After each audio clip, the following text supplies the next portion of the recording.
안녕하십니까? 하나의 아이디어나 신념이 전혀 새로운 땅에 뿌리를 내리려면 과연 어떤 과정이 필요할까요? 오늘은 이 자료를 통해 그 흥미로운 이야기를 한번 따라가 보려고 합니다. 바로 19세기 말 한국의 충청남도에 감리교가 자리 잡게 된 이야기입니다. 자, 이게 오늘 우리가 계속해서 던져볼 질문이에요. 이 모든 게 정말 잘 짜인 계획대로 착착 진행된 걸까요? 아니면 아무도 예상치 못한 방향으로 저절로 흘러간 걸까요? 모든 건 여기서부터 시작됐다고 할 수 있어요. 19세기 말 미국의 감리회 선교부가 한반도에 막 첫발을 내디뎠을 때죠. 그럼 이들의 첫 번째 계획, 그 큰 그림은 과연 뭐였을까요? 선교부의 첫 번째 전략은 아주 명확했습니다.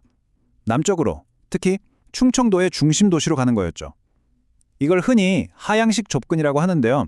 그러니까 위에서부터 중요한 거점 도시를 먼저 장악하겠다는 계획이었습니다. 그런데 말이죠. 이 과정이 생각보다 훨씬 더뎠습니다. 서울의 자리를 잡고 남쪽으로 눈을 돌리기까지 7년이 걸렸고요. 책임자를 임명하는데 또 6년이 걸렸어요.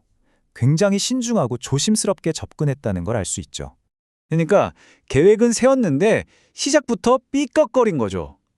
당시 선교부의 리더였던 스크랜턴이 직접 우리 인력이 너무 부족해서 남쪽까지 갈 여력이 안 된다고 인정할 정도였으니까요. 목표는 저 멀리 있는데 현실은 따라주지 않았던 겁니다. 당시 선교구역이라는 개념을 이해하는 게 중요한데요. 이게 그냥 도시 하나 정도가 아니에요. 선교사 한 명이 서울 남쪽의 거의 모든 지역을 다 책임져야 하는 정말 어마어마한 규모였습니다. 그러니까 핵심은 이겁니다. 새로 부임한 스웨어러 선교사조차 이 넓은 지역을 보고는 이걸 혼자서 어떻게 다 하냐며 막막함을 토로했을 정도니까요. 본부의 계획은 현실이라는 거대한 벽 앞에서 그야말로 힘을 못 쓰고 있었던 거죠. 그런데 바로 이 지점에서 이야기가 정말 재밌는 방향으로 흘러갑니다.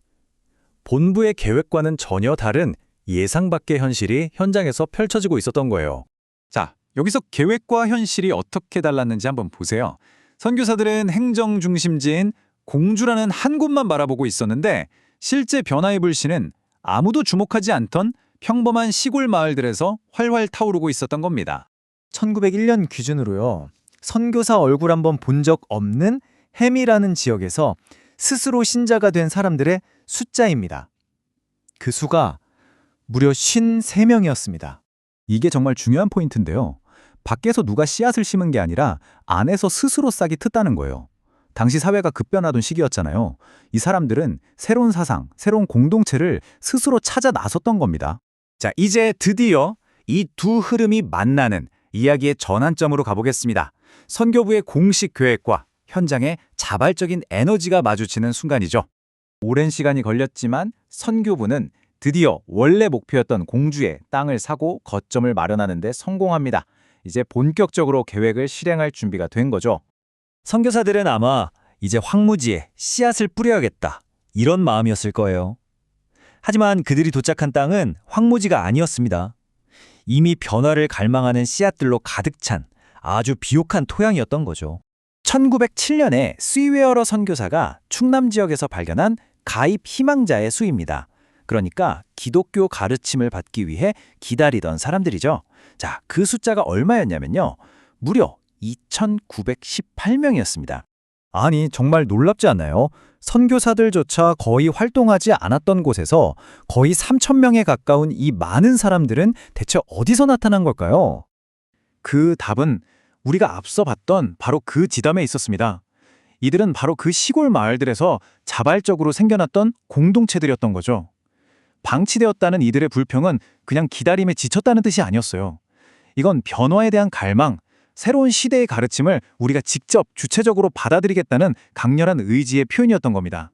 자, 이렇게 모인 수천 명의 사람들이 어떻게 하나의 단단한 교회로 뭉쳐질 수 있었을까요?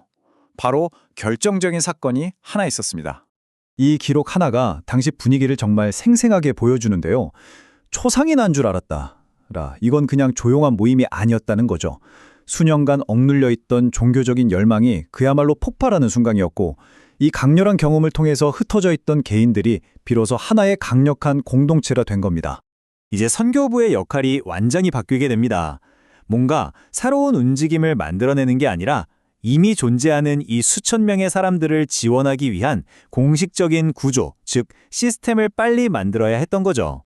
이 그래프를 보시면 그 변화가 한눈에 들어옵니다. 불과 2년 만에 관리해야 할 구역이 2개에서 7개로 3배 이상 폭발적으로 늘어났죠. 선교부는 이 거대한 파도를 담아내기 위해서 그야말로 서둘러서 그릇을 만들어야 했습니다. 1909년의 이 통계가 이 모든 이야기를 딱 요약해주는 것 같아요. 공식적인 교인이 된 사람만 1,100명이 넘었고요. 그 뒤에 줄을 서서 기다리는 사람이 여전히 3,000명이 넘었다는 거잖아요. 자발적인 움직임이 성공적으로 공식적인 조직 안으로 들어왔다는 증거죠. 결국 현장에서 터져나온 뜨거운 열망과 선교부의 체계적인 지원이라는 두 가지가 딱 맞아 떨어지면서 일시적인 움직임으로 끝날 수도 있었던 이 흐름이 충남 지역에 깊이 뿌리내린 하나의 단단한 제도로 완성된 겁니다. 자, 오늘 이야기는 우리에게 아주 근본적인 질문 하나를 던집니다. 진짜 변화는 위에서부터 내려오는 잘 짜인 계획이 씨앗을 뿌릴 때 시작되는 걸까요? 아니면 이미 변화를 간절히 원하는 비옥한 땅이 준비되었을 때 그 씨앗이 떨어져야 비로소 폭발적으로 일어나는 걸까요? 어쩌면 진짜 답은 그 둘의 만남, 바로 그 지점에 있는지도 모르겠습니다.